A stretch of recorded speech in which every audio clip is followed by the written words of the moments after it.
ஆண்டவரும் இரட்சகருமாக இருக்கிற இயேசு கிறிஸ்துவின் நாமத்தில் உங்கள் அனைவருக்கும் என் அன்பான வாழ்த்துக்களை தெரிவித்துக் கொள்கிறேன்.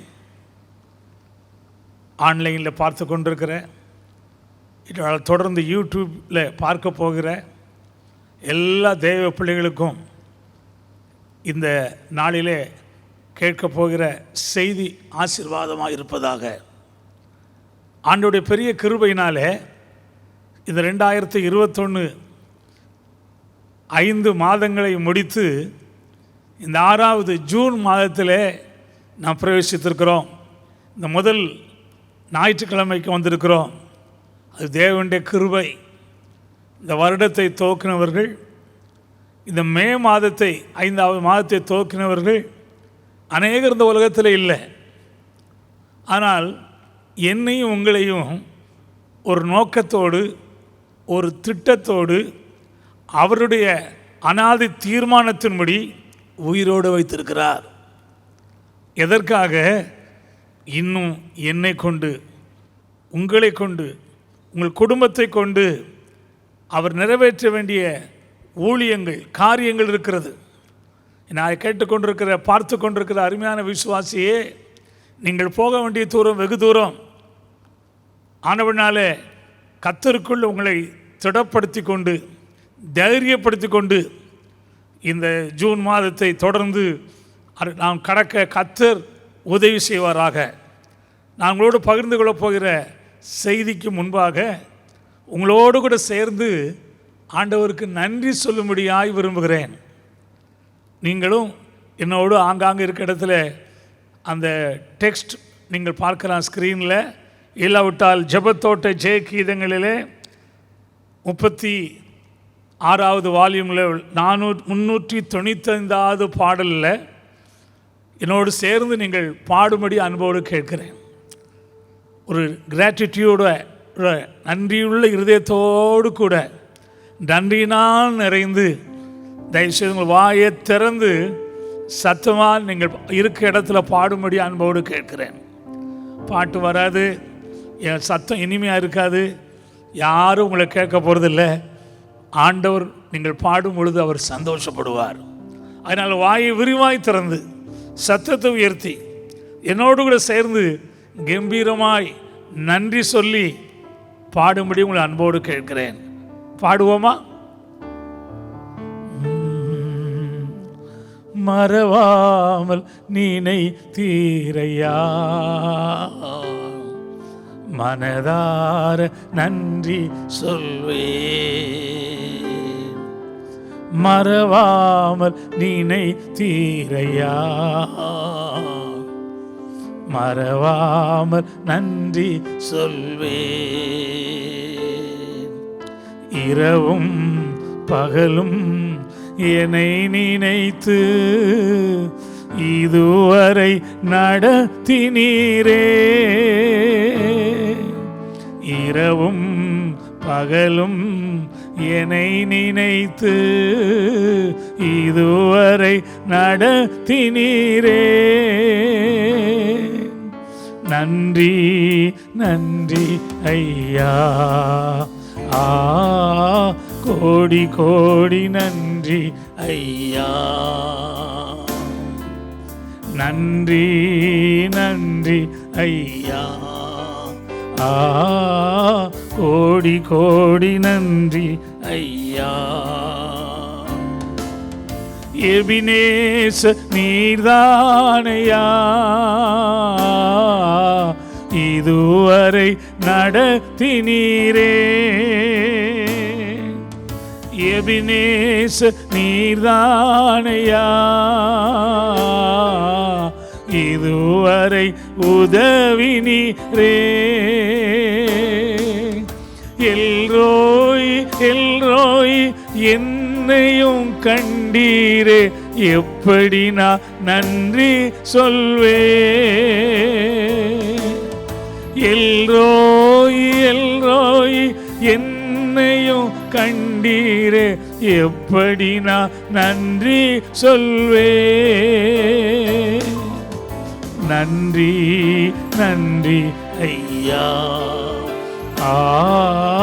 கோடி கோடி நன்றி ஐயா. நன்றி நன்றி ஐயா. கோடி கோடி நன்றி ஐயா. பலவீன நேரங்களில் பலன் தந்தீரையா. பலவீன நேரங்களில் பலன் தந்தீரையா. சுகமானேன் சுகமானேன் தழும்புகளால் சுகமானேன், என் குடும்ப மருத்துவர் நீரே. சுகமானேன் சுகமானேன் தழும்புகளால் சுகமானேன், என் குடும்ப மருத்துவர் நீரே. நன்றி நன்றி ஐயா. கோடி கோடி நன்றி ஐயா. நன்றி நன்றி ஐயா. கோடி கோடி நன்றி ஐயா. தடைகளை உடைத்தீரையா. தள்ளாட விடவில்லையே. தடைகளை உடைத்தீரையா. தள்ளாட விடவில்லையே. சோர்ந்து போன நேரமெல்லாம் தூக்கி என்னை சுமந்து வாக்கு தந்து தேற்றினீரே. சோர்ந்து போன நேரமெல்லாம் தூக்கி என்னை சுமந்து வாக்கு தந்து தேற்றினீரே. நன்றி நன்றி ஐயா. கோடி கோடி நன்றி ஐயா. நன்றி நன்றி ஐயா. கோடி கோடி நன்றி ஐயா. மறவாமல் நினைத்தீரையா. மறவாமல் நன்றி சொல்வே. மறவாமல் நினைத்தீரையா. மனதார நன்றி சொல்வே. ஆமென். ஆண்டவர் நம்முடைய நன்றியை அவர் எதிர்பார்க்கிறார். நாம் நினைத்து பார்த்து திங்க் அண்ட் தேங்க். ஆண்டவர் எனக்கும் உங்களுக்கும் இந்த 5 மாத காலங்கள் எவ்வளவு நல்லவராக இருந்திருக்கிறார். நமக்கும் நம்முடைய குடும்பத்திற்கும் நம்முடைய சபைக்கும் நம்முடைய பிள்ளைகளுக்கும் நம்முடைய சந்ததிக்கும் ஒரு போதுமானவராக இருந்திருக்கிறார். வேத வசனத்தின்படி நாம் நன்றியுள்ளவர்களாக இருப்போம்.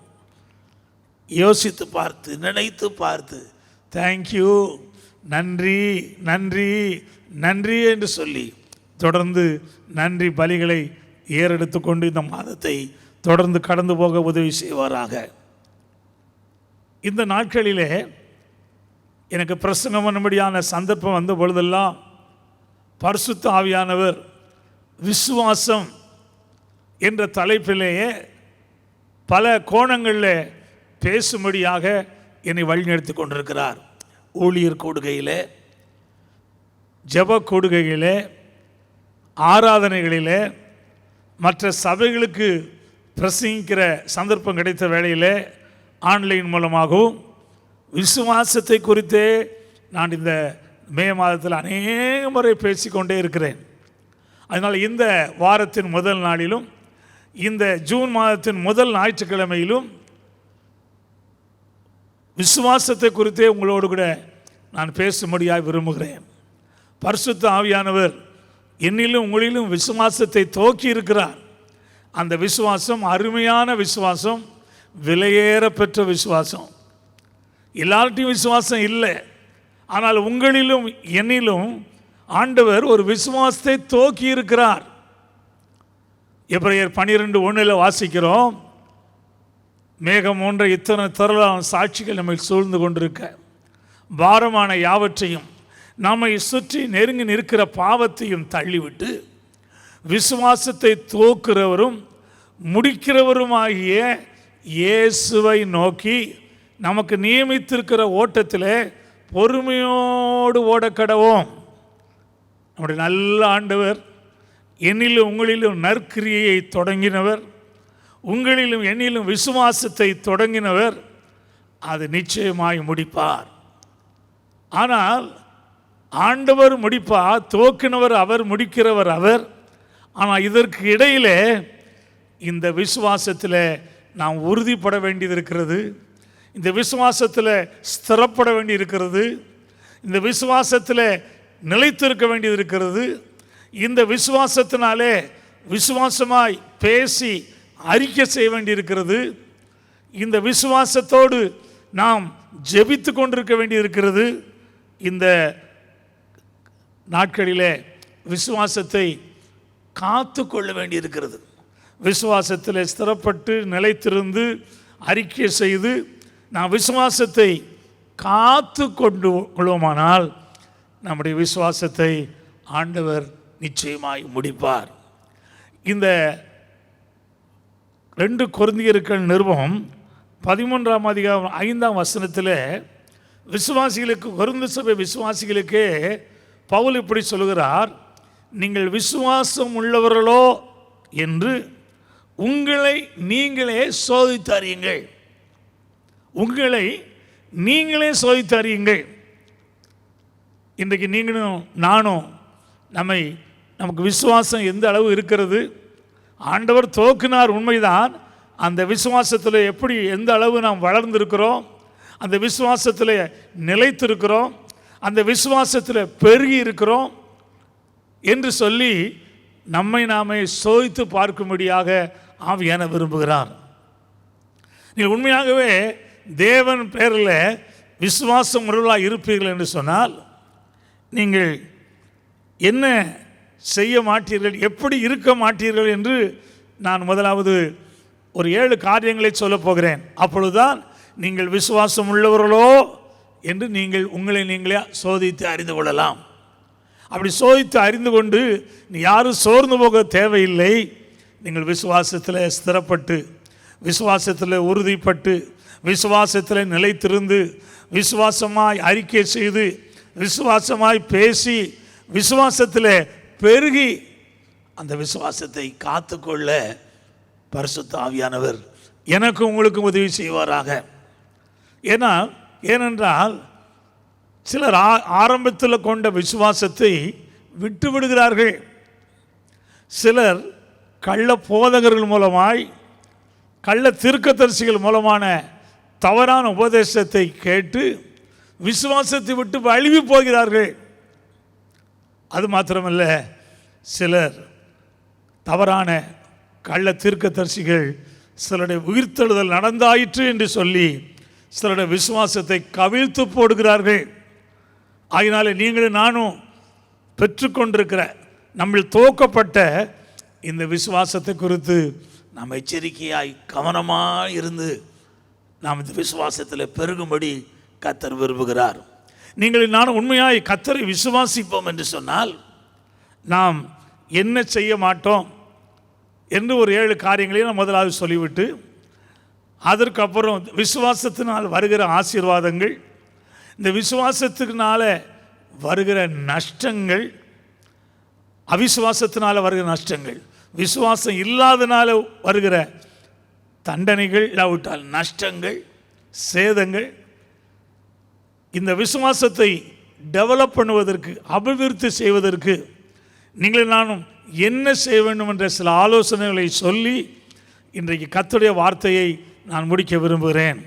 இன்றைக்கு நீங்கள் நானும் உண்மையாகவே நம்முடைய கர்த்தராகிய இயேசுவை விசுவாசிப்போம் என்று சொன்னால் நாம் பயப்பட மாட்டோம், தைரியமாக இருப்போம். நான் எப்பொழுதும் சொல்லுவேன், எங்கே வெளிச்சம் இல்லையோ அங்கே இருள் இருக்கும். அதேபோல் யாரிடத்தில் விசுவாசம் இல்லையோ அங்கே பயம் இருக்கும். ஆண்டவர் இயேசுவும் விசுவாசம் இல்லாத அற்ப விசுவாசிகளே என்று சீசரை கடிந்து கொள்ளும் பொழுது ஏன் பயப்பட்டீர்கள் என்று கேட்கிறார். நீங்களும் நானும் உண்மையாகவே கர்த்தரை விசுவாசிப்போம் என்று சொன்னால் நாம் பயப்பட மாட்டோம். நாம் பயப்படாமல் இருப்போம். தேவன் நமக்கு பயமுள்ள ஆவியை கொடாமல் பலமும் அன்பும் தெளிந்த புத்தியுள்ள ஆவியை கொடுத்திருக்கிறார். இன்றைக்கு விஞ்ஞானிகளும் டாக்டர்களும் சொல்கிறாங்க, பயப்பட்டாலே நம்முடைய சரீரத்தில் நோய் எதிர்ப்பு சக்தி குறைந்து விடுகிறது என்று சொல்கிறார்கள். பயம் பிசாசுக்கு ஒரு வாசலை திறந்து விடுகிறது. பயத்தினாலே யோபு பக்தன் சொல்கிறார், நான் பயந்தது எனக்கு நேரிட்டது, நான் அஞ்சினது எனக்கு வந்து சம்பவித்தது. இன்றைக்கு நானும் நீங்களும் ஜீவனுள்ள தேவன் பேரில் நான் விசுவாசம் வைப்போம் என்று சொன்னால் நீங்களும் நானும் பயப்பட மாட்டோம். எதற்கும் பயப்பட மாட்டோம். மரணத்துக்கும் பயப்பட மாட்டோம், சாத்தானுக்கும் பயப்பட மாட்டோம், எதிர்காலத்துக்கும் பயப்பட மாட்டோம், எந்த கொரோனா வைரஸுக்கும் பயப்பட மாட்டோம், எந்த விலைவாசிக்கும் பயப்பட மாட்டோம். விசுவாசிக்கு விலைவாசியை குறித்த பயம் கிடையாது. ஏனென்றால் பஞ்ச காலத்திலும் எந்த கொடிய நாட்களிலும் உங்களை என்னையும் போஷித்து உடுத்துவிக்கிற கர்த்தர் ஜீவிக்கிறார். அவர் என்றென்றும் ஜீவிக்கிறபடினாலே நமக்கு பயம் இல்லை.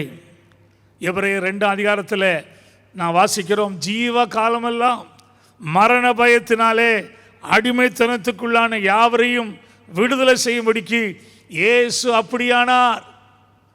அப்படியானால் நீங்கள் உங்களுக்கு விசுவாசம் உள்ளவர்களோ என்று சோதித்து பாருங்கள். பயப்படுகிறீர்களா? லேசாக இருமல் வந்துட்டா, இல்லாவிட்டா சளி பிடிக்கிறது போல இருந்தா, வாயில் டேஸ்ட் இல்லாமல் இருக்கிறது போல இருந்தா, உடம்பு வலிக்கிறது போல இருந்தால் உடனே எனக்கு கொரோனா வரப்போகுதோ என்று உலகத்தார் பயப்படலாம்.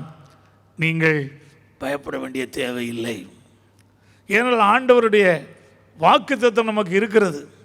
ஆண்டவர் நமக்குள் இருக்கிறார், நம்மோடு இருக்கிறார். ஒன்று மரணத்தை குறித்து நாம் ஏன் பயப்பட தேவையில்லை. நம்முடைய ஜீவன் கிறிஸ்துவுடனே தேவனுக்குள் மறைந்திருக்கிறது. அது மாத்திரமில்லை, நம்முடைய காலங்கள் அவர் கரத்தில் இருக்கிறது. என்னை குறித்தும் உங்களை குறித்தும் நம்மை குறித்தும் தேவன் வைத்திருக்கிற திட்டத்தை அவர் நிறைவேற்ற அவர் கரிசனை உள்ளவராய் அக்கறை உள்ளவராக இருக்கிறார். நான் உங்களுக்கு சொன்னதை செய்யும் வரைக்கும் நான் உங்களை கைவிடுவதில்லை என்று யாக்கோபுக்கு சொன்னவர் இன்றைக்கு யாக்கோபின் தேவன் மாறாதவராக இருக்கிறார். நான் பயப்பட வேண்டிய தேவை இல்லை. பயம் என்பது வேதனை இல்லது, டார்ச்சர். Fear is torment. பயப்படுகிறவன் அன்பில் பூரணப்பட்டவன் அல்ல. பூரண அன்பு பயத்தை புறம்பே தள்ளும். நீங்கள் நானும் இன்னைக்கு விசுவாசம் உள்ளவர்களோ இல்லையே என்று நம்மை சோதித்து பார்த்து நம்முடைய விசுவாசத்தில் ஸ்திரப்படுவோம். அல்லேலூயா. இரண்டாவதாக, இன்றைக்கு விசுவாசிக்கிறவன் பதறமாட்டான். ஏசாயா தீர்க்கதரிசியின் புத்தகம் 28 அதிகாரம் 16 வசனம். அவன் சடன் பேனிக் அடைய மாட்டான். இல்லாவிட்டால் he will not be in haste. பதற மாட்டான், பதஷ்டம் அடைய மாட்டான். என்ன துர்ச்செய்தி கேட்டாலும், என்ன நியூஸ் டிவியில் பார்த்தாலும், எதை கேள்விப்பட்டாலும் அவன் பதஷ்டம் அடையவே மாட்டான். நீங்கள் பதஷ்டம் அடைகிறீங்களா? ஏதாவது செய்தி கேட்டுவிட்டால் கை கால் உதறீங்களா? உங்கள் குழந்தை ஏதோ கீழே விழுந்துருச்சுன்னு சொன்னால், ஓ ஆண்டவனே கைவிட்டாரான்னு சொல்லி பதஷ்டம் அடைகிறீங்களா? உங்கள் பிள்ளையை நீங்கள் பாதுகாக்க முடியாது. சிறு குழந்தையுடைய பெற்றோருக்கு நான் சொல்கிறேன், 24 மணி நேரமும் உங்கள் பிள்ளையை கண்ணை பனியை போல காக்க முடியுமா? பாதுகாக்க முடியுமா? என் உறவினர் ஒருவருடைய குழந்தை சில மாதங்களுக்கு முன்பாக அவங்களுக்கு சொந்த ஸ்விம்மிங் பூலில் எல்லாரும் தூங்கி கொண்டிருக்கும் பொழுது மத்தியான வேளையில் அது கதவை திறந்து வெளியே போய் ஸ்விம்மிங் பூலில் விழுந்து மரித்து போனது. நம்ம 24 மணி நேரமும் நம்முடைய பிள்ளையை நம்மால் கண்காணிக்க முடியாது. ஆனால் தூங்காமல் உறங்காமல் காக்கிற கர்த்தர், இஸ்ரவேலை காக்கிற தேவன், உறங்குறதும் இல்லை தூங்குறதும் இல்லை என்ற அந்த வாக்குத்தத்தத்தை விசுவாசிப்போமானால் நம்முடைய பிள்ளைகளுக்கு என்ன நடந்தாலும், பிள்ளைகள் ஒருவேளை தவறி கீழே விழுந்து விட்டாலும், பிள்ளைகளுக்கு காய்ச்சல் வந்து விட்டாலும், பிள்ளைக்கு ஏதோ கஷ்டம் வந்தாலும் நாம் பதஷ்டம் அடைய மாட்டோம். ஏனென்றால் நானே உன் பரிகாரியாகிய கர்த்தர், அப்பத்தையும் தண்ணீரையும் ஆசீர்வதிப்பேன், வியாதியை உன்னை விட்டு விலக்குவேன், உன் பாதம் கல்லில் இடராதபடி தம்முடைய தூதர்கள் தங்கள் கரங்களிலே ஏந்தி கொண்டு போவார்கள் என்று ஆண்டவர் வாக்கு பண்ணியிருக்கிற அந்த வாக்கு தத்தத்தை நம்பி நாம் பதஷ்டம் அடையாமல் இருப்போம். அருமையான டிஸ்டர்ப் ஆகாமல் இருப்போம். Are you disturb? எந்த சின்ன காரியம் வந்தாலும் டிஸ்டர்ப் ஆகிறாங்களா? நமக்கு ஒரு ஆண்டவர் இருக்கிறார், எல்லாவற்றையும் நன்மைக்கென்று ஒர்க் அவுட் பண்ணுகிறவர். ஒருவேளை பிசாசு நமக்கு விரோதமாய் தீமையாய் சில காரியம் செய்தால் கூட அதையும் நன்மையாய் முடிய பண்ணுகிற ஆண்டவர் தான் யோசேப்பின் தேவன், நம்முடைய தேவனாக இருக்கிறார். அதனாலே நாம் விசுவாசம் உள்ளவர்களோ இல்லையோ என்று சோதித்து பாருங்கள். நீங்கள் பதஷ்டம் அடையாமல் இருக்கிறீர்களா?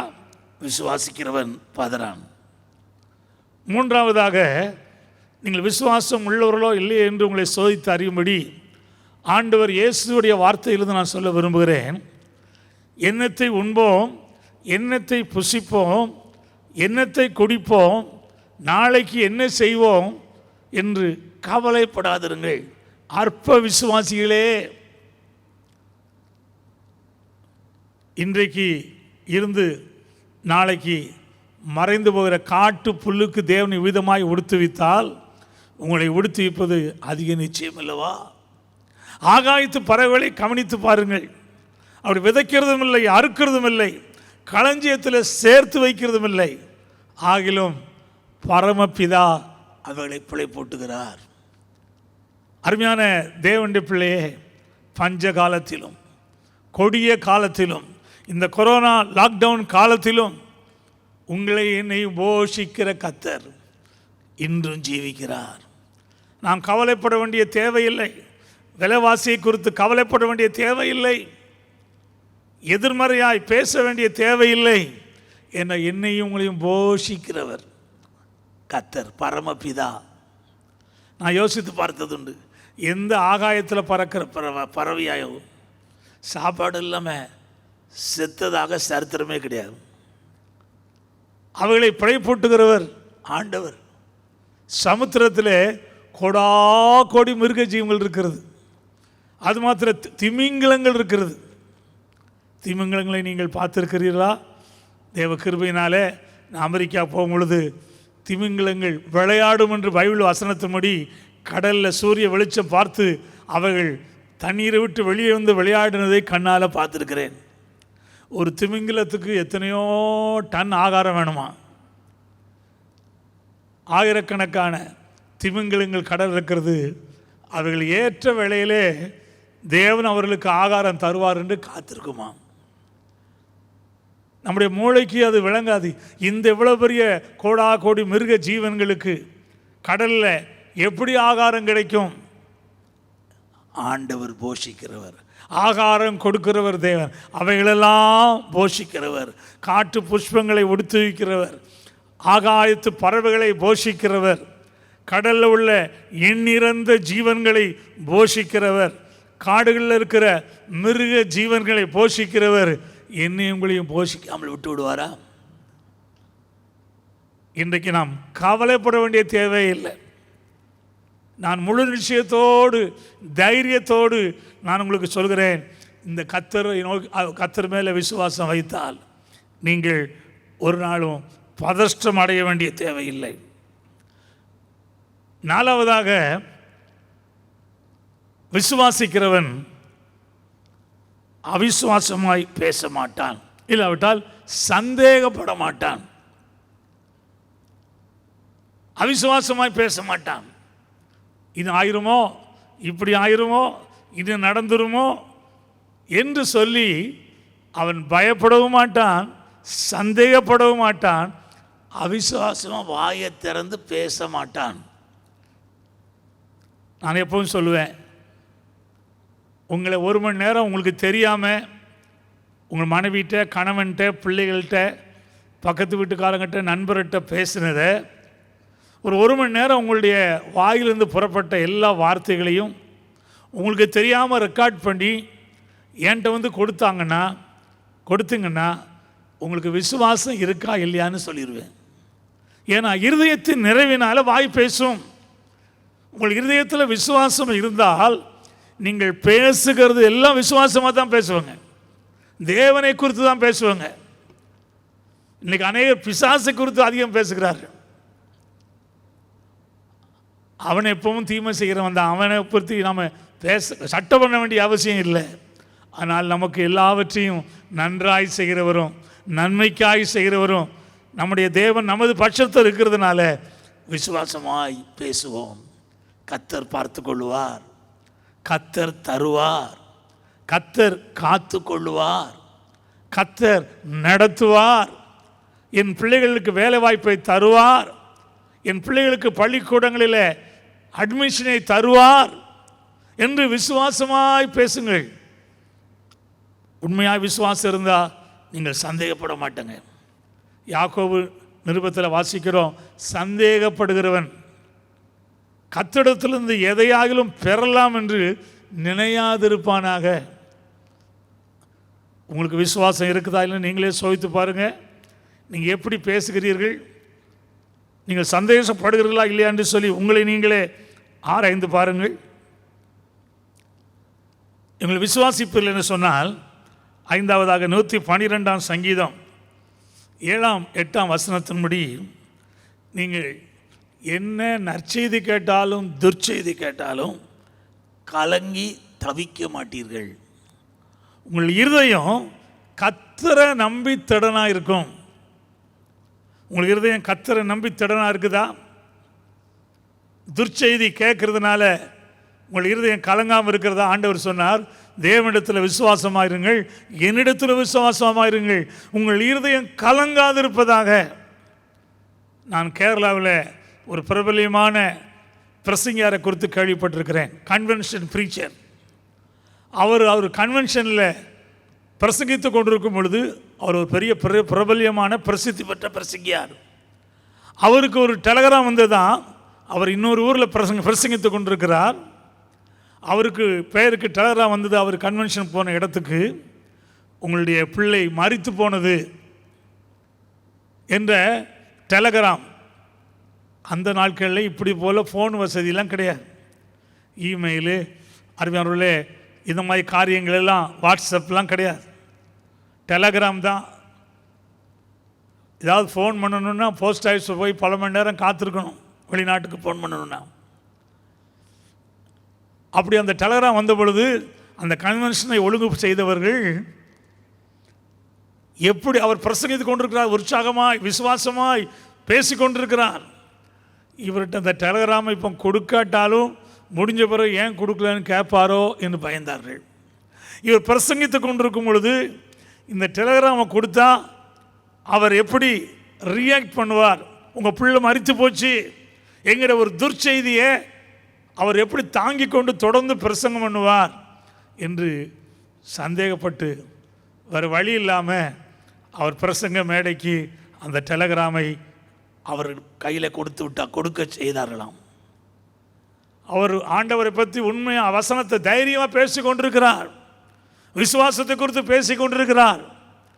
அப்பொழுது டெலகிராமை பார்த்தாராம். பேசிக்கொண்டே இருக்கும் பொழுது மகள் மரித்து போனாள் என்ற அந்த செய்தியை பார்த்தார் டெலகிராமில். அந்த டெலகிராமை தூக்கி பைபிளுக்குள்ளே வச்சுட்டு விடாமல் தொடர்ந்து அதே விசுவாசத்தோட தைரியமாய் பேசினார். அதுதான் இருதயத்தில் மன உறுதி. துர்ச்செய்தி கேட்கறதுனால அவன் கலங்கி தவிக்க மாட்டான். அவன் இருதயம் கர்த்தரை நம்பி திடனாயிருக்கும். உங்களுக்கு இருதயம் எப்படி இருக்கிறது தேவ பிள்ளையே? என்னுடைய இருதயம் எப்படிப்பட்டதாக இருக்கிறது? இன்றைக்கு ஆண்டவரை நம்பி திடனாக இருப்போமானால், உண்மையாக விசுவாசிப்போமானால், நாம் இன்றைக்கு கலங்கி தவிக்க மாட்டோம். அது மாத்திரம் இல்லை, கர்த்தரை நாம் விசுவாசிப்போம் என்று சொன்னால் சூழ்நிலைகளை பார்க்கவே மாட்டோம். சூழ்நிலையை பார்த்து கொண்டிருக்க மாட்டோம். நாம் கர்த்தரையே நோக்கி பார்த்து கொண்டிருப்போம். பேதுரு இயேசுவை நோக்கி பார்த்த பொழுது கடல் மேல் நடந்த சம்பவத்தை நாம் மத்தேயு 14 வாசிக்கிறோமே. அது மூலமாக எனக்கு ஆண்டவர் கற்றுக் கொடுத்தார். உனக்கு விசுவாசம் வேணும்னா நீ என்னையே நோக்கி பார்த்து கொண்டிருக்கணும். சூழ்நிலையை பார்த்தேன்னா உன்னோட விசுவாசம் மூழ்கி போகும், உன் விசுவாசம் குறைந்து போகும், பயம் வந்துடும்.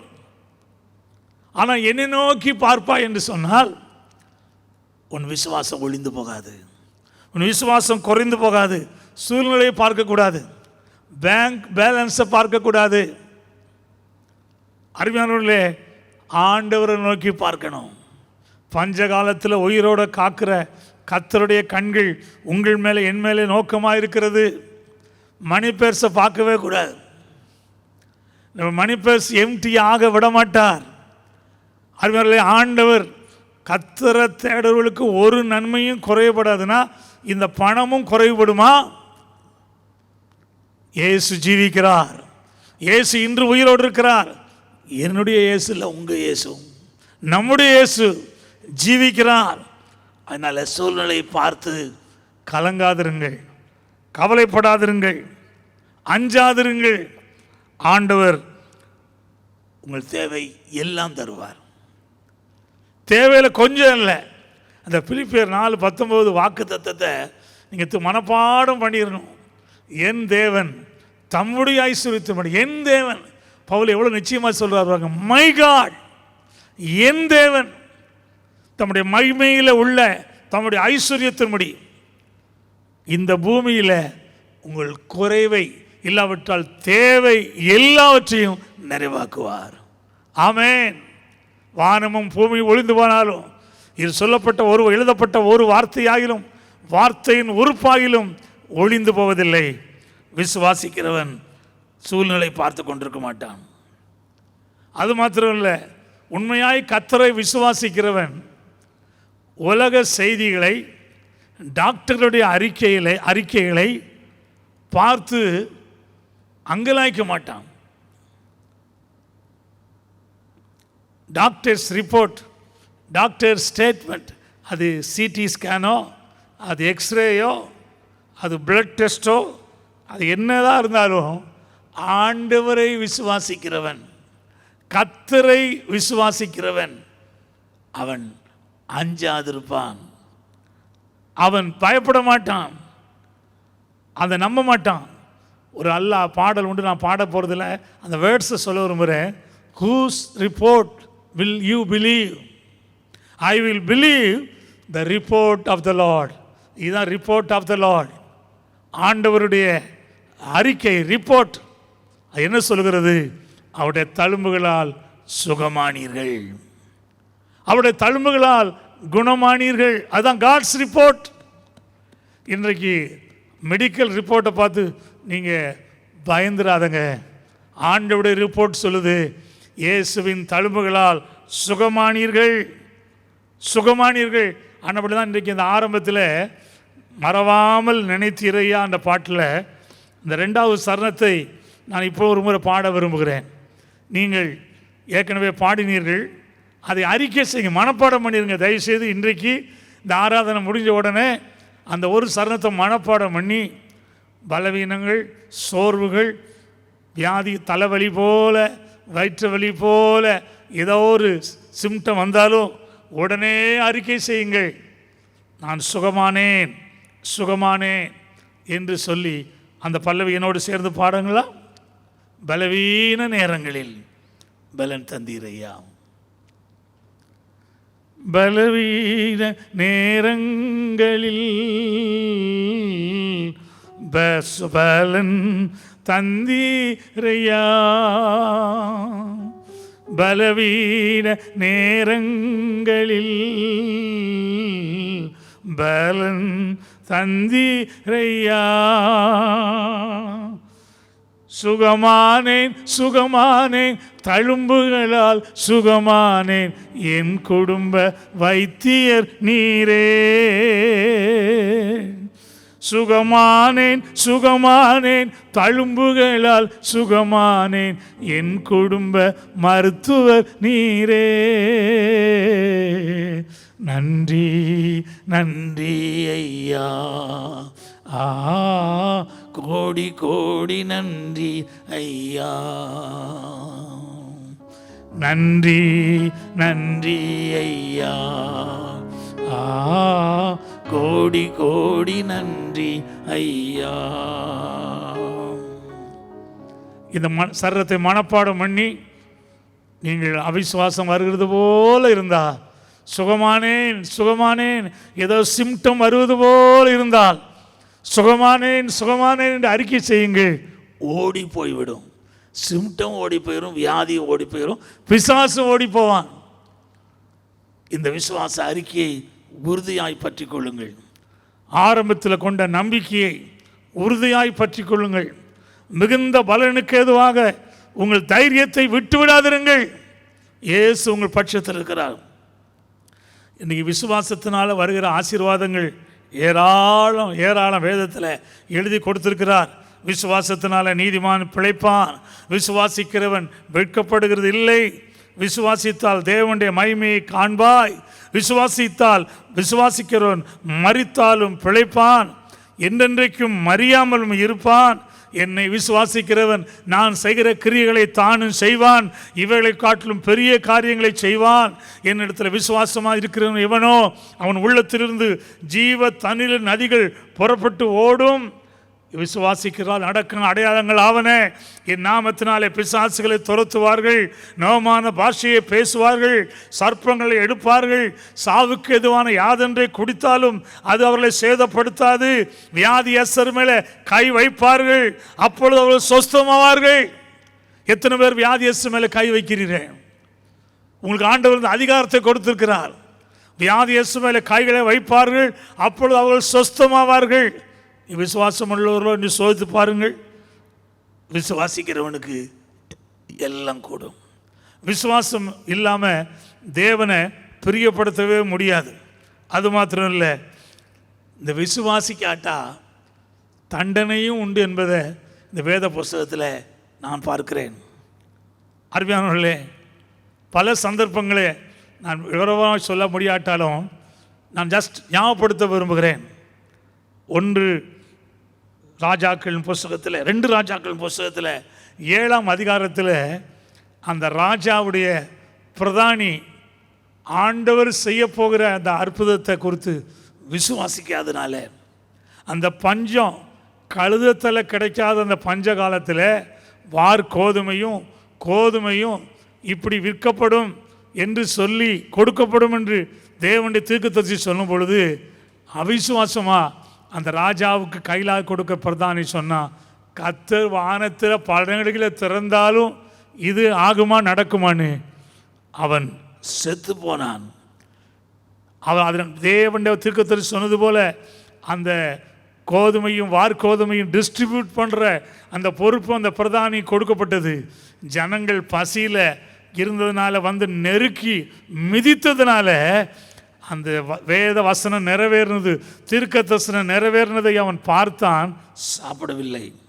ஒரு சகரியா லூக்கா சுவிசேஷம் 1ஆம் அதிகாரம் 20ஆம் வசனம் 64ஆம் வசனத்தில் பார்க்கும் பொழுது தேவதூதன் சொன்ன அந்த செய்தியை, உன்னுடைய மனைவி எலிசபெத் ஒரு குமாரனை பெறுவாள், அவளுக்கு யோவான் என்று பெயரிடுவாள் என்று சொன்ன பொழுது அதை விசுவாசிக்காமல் சந்தேகப்பட்டதுனால அது நிறைவேறும் வரைக்கும் அவன் சில காலம் ஊமையாயிருந்தான் என்று பார்க்கிறோம். விசுவாசத்துக்கு எவ்வளோ வல்லமை உண்டோ அவிசுவாசத்துக்கு வந்த வல்லமை உண்டு, ஈக்குவல் ஃபோர்ஸ். அருமையானவர்களே, இன்றைக்கு இந்த அவிசுவாசத்தினால பிசாசை துரத்த முடியல சீஷர்களால். அவிசுவாசத்தினால அருமையானவர்களே, மோசே கூட எழுத்தின்படியான கானானுக்குள்ளே பிரவேசிக்க முடியவில்லை. என்னாகுமா 20ஆம் அதிகாரம் 8 முதல் 12 வரை வாசிக்கும் பொழுது, நீ என்னை விசுவாசியாதபடியினாலே அந்த கானானுக்குள்ளே பிரவேசிப்பதில்லை என்று ஆண்டவர் மோசேக்கு சொன்னார். இஸ்ரவேல் ஜனங்களை குறித்து எபிரேயர்கள் நிறுவம் 3ஆம் அதிகாரம் 19ஆம் வசனத்தில், 4ஆம் அதிகாரம் 1-2 வசனத்தில் நாம் பார்க்கிறோம், இளைப்பாறுதலுக்குள்ளே பிரவேசிக்க கூடாமல் போனார்கள். அவர்கள் கானான் எழுத்தின்படியாக கானானுக்குள்ளும் அவிசுவாசத்தினாலே பிரவேசிக்க கூடாமல் போனார்கள் சொல்லப்பட்டிருக்கிறது. இஸ்ரவேலின் ராஜா அகசியா என்ற ராஜா அவிசுவாசத்தினாலே அவன் வியாதியிலே மரித்து போனான். அவிசுவாசத்தினாலே யூதா ராஜாவாகிய ஆசா பெரிய வெற்றியை அடைந்தான் விசுவாசத்தினாலே. ஆனால் வியாதிப்பட்ட பொழுது, காலில் வியாதி கண்ட பொழுது அவன் கர்த்தரை விசுவாசிக்காமல் பரிகாரிகளை விசுவாசித்தான், பரிகாரத்தை தேடினான். தர்மியான தேவனுடைய பிள்ளையே, உங்களுடைய வியாதியிலே பலவீனங்களிலே நீங்கள் ஆண்டவரே தேட வேண்டும், அவரே நோக்கி பார்க்க வேண்டும். அப்படி சொல்வதனால டாக்டருக்கு போவது, மருந்து சாப்பிடுவது பாவம்னு சொல்லலை. உங்கள் விசுவாசத்தின்படி உங்களுக்கு ஆகட்டும். ஆனால் உங்கள் நம்பிக்கை, நீங்கள் தேடுவது ஆண்டவர் தான் தேட வேண்டும். நீங்கள் அறிக்கை செய்வது ஆண்டவர் வசனத்தை தான் அறிக்கை செய்ய வேண்டும். இன்றைக்கு அவிசுவாசத்துக்கு தண்டனை உண்டு, விசுவாசத்துக்கு பலன் உண்டு. ஆனபடினாலே இந்த நாட்களில், இந்த ஜூன் மாதம் முழுவதும் நமக்கு ஒருவேளை ஆராதனை விடுதலையோடு சபை கூடி வந்து ஆராதிக்க முடியாமல் போகலாம். ஆனாலும் இந்த ஆன்லைன் மூலமாய் தொடர்ந்து செய்தியில் கேளுங்கள், உபவாச ஜபங்களில் கலந்து கொள்ளுங்கள். செவ்வாய் புதன் வியாழன் 3 நாட்களில் அதிகாலை 5 to 6 6:30 மணி ஜூம் ப்ரேயரில் கலந்து கொள்ளுங்கள். காரணம், உங்கள் விசுவாசத்தை நீங்கள் கட்டி எழுப்பணும். இந்த விசுவாசத்தை கட்டி எழுப்பணும்னா வேத வசனம் லோகோஸை வாசிக்கணும். லோகோஸை வாசிக்கும் பொழுதே ரேமாவை எதிர்பார்க்கணும், கத்திடத்தில் பெற்றுக்கொள்ளணும். ஏனென்றால் விசுவாசம் கேள்வினால் வரும், கேள்வி வேத வசனத்தை கேட்பதனாலே ரேமாவில் வரும். வேதம் வாசிக்காதவங்க, ரேமா பெற்றுக்கொள்ளாதவங்க விசுவாசத்தில் பலவீனமாக இருப்பார்கள். ரேமா பெற்றுக்கொண்டவர்கள் கடலின் மேலே நடப்பார்கள். ரேமா கொண்டவர்கள் சூழ்நிலையை பார்க்காமல் பிரச்சனையை பார்த்து பேசுவார்கள், மலையை பார்த்து பேசுவார்கள். விசுவாசத்தை நீங்கள் கட்டி எழுப்ப வேண்டும் என்று சொன்னால், நீ விசுவாசத்தில் ஸ்திரப்பட வேண்டும் என்று சொன்னால், இயேசுடைய வாக்குத்தத்தத்தை அறிக்கை செய்யுங்கள், வாக்குத்தத்தங்களை பிடித்துக் கொள்ளுங்கள், இயேசுவையே நோக்கி பாருங்கள். சபை கூடி வருதலை விட்டு விடாதிருங்கள். ஏனென்றால் 2 தீமோத்தேயு 2:22 எழுதப்பட்டிருக்கிறது, சுத்த இருதயத்தோட கர்த்தரை தொழுது கொள்வோடு கூட நீதியையும் விசுவாசத்தையும் அன்பையும் சமாதானத்தையும் அடையும்படி நாடு. விசுவாசிகளோடு சபை கூடி வருதல் ஆன்லைன் மூலமாகவோ இல்லை நேரடியாகவோ விட்டு விடுறவங்க விசுவாசத்தை விட்டு விட்டுருவாங்க. அருமையான தேவனுடைய பிள்ளைகள், விசுவாசத்தில் வல்லவர்களாக வேண்டுமானால், விசுவாசத்தில் ஸ்திரப்பட வேண்டுமானால், விசுவாசத்தில் உறுதிப்பட வேண்டுமானால் நீங்கள் சபை கூடுதலை விட்டு விடாதுங்க. தேவ பிள்ளைகளோடு ஐக்கியம் வைத்துக் கொள்ளுங்கள். அருமையானவர்களே, அப்பொழுதுதான் நீங்கள் விசுவாசத்தை அடையும்படி நாடுவீர்கள்னு சொல்லப்பட்டிருக்கிறது. பரிசுத்த ஆவியானவர் வார்த்தைக்கு கீழ்ப்படியுங்கள், உங்கள் விசுவாசம் பெருகும். Keep on obeying to the voice of the Holy Spirit. பரிசுத்த ஆவியானவருடைய சத்தத்துக்கு தொடர்ந்து கீழ்ப்படிந்து கொண்டே இருங்கள். உங்கள் விசுவாசம் பொன்னை போல சோதிக்கப்பட்டாலும் நீங்கள் பொன்னாக விளங்குவீர்கள். உங்கள் திராணிக்கு மேலாக ஆண்கள் ஒரு நாளும் நீங்கள் சோதிக்கப்பட விடமாட்டார்.